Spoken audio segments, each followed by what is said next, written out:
We are looking at chapter 12 of our text, which deals with persuasion.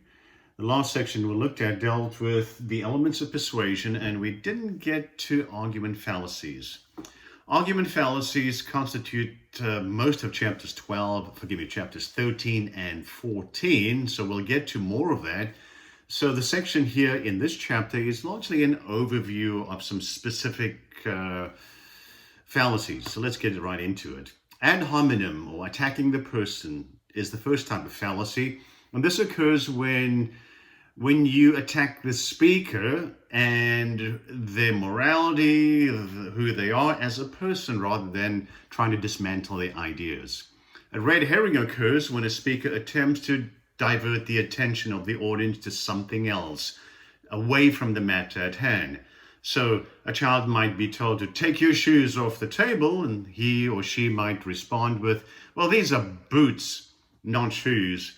And so they're trying to change the focus of the argument to definition rather than remove and the action of putting their shoes or boots on the table.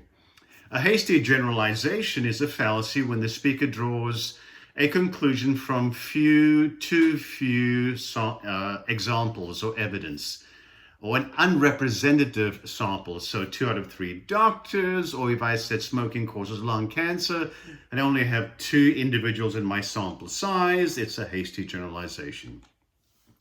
A false cause occurs when a speaker uses a fallacy to point out that because one event followed the other event, that the first event caused the second event. So, I got a headache right after eating the hot dog. It must be the food. Of course, that it probably wasn't the food. It was something else. The first didn't cause the second. A false analogy compares 2 things that are not really comparable. And so here you might say that buying stock is like gambling because both involve money and risk. And there is some comparison or similarity to it, but it might constitute a false analogy. The slippery slope argument claims there will be a chain reaction, a domino effect that will end in some dire consequence. So if you don't pay attention to my video, you'll fail this course, and then you'll drop out of college and you'll become a beggar, and you'll die and be buried in a pauper's grave. All right, let's get to what this section is supposed to be about, and that is about focusing your persuasive goals, aims, and claims.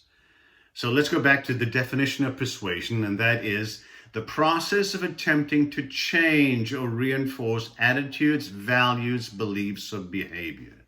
So you've got to figure out what are your goals and what are your aims. What's your overall persuasive goal?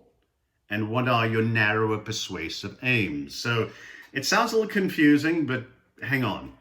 The 2 overall goals of persuasion are to address the attitude or to address the action, or to move an audience to action. Let's get to that, and then we'll get to persuasive aims. Speeches that focus on attitudes. Your goal is to get your audience, to convince your audience to share your attitude. The tuition at Wake Tech is way too high.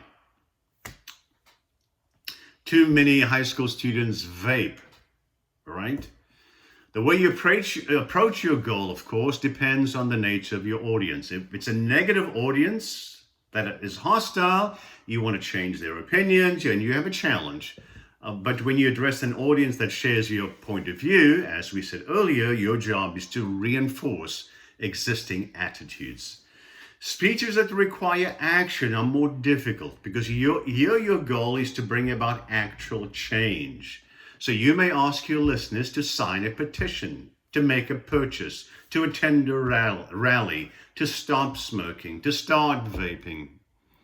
The effectiveness of your message now is defined by the action your audience takes.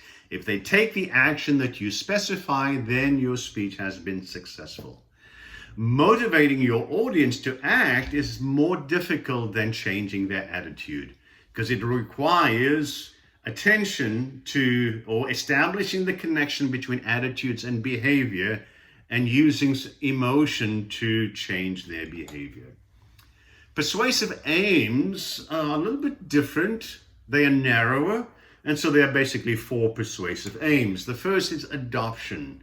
This is when you want your audience to start doing something. And so you're appealing to 40-year-old women and you urge every woman over the age of 40 to get a regular mammogram. The persuasive aim of continuance, the second one, is when your listeners are already doing the thing you want them to do.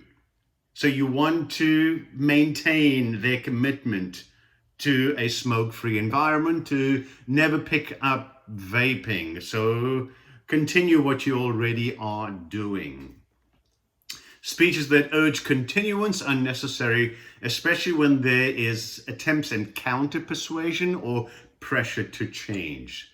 The third one is discontinuance, and that is where you attempt to persuade your audience to stop doing something, stop smoking, stop vaping.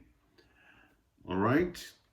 And then deterrence, your goal is to convince your audience not to start something. And so you might reach out to a group of seventh graders, and your goal is to convince them never to take up vaping.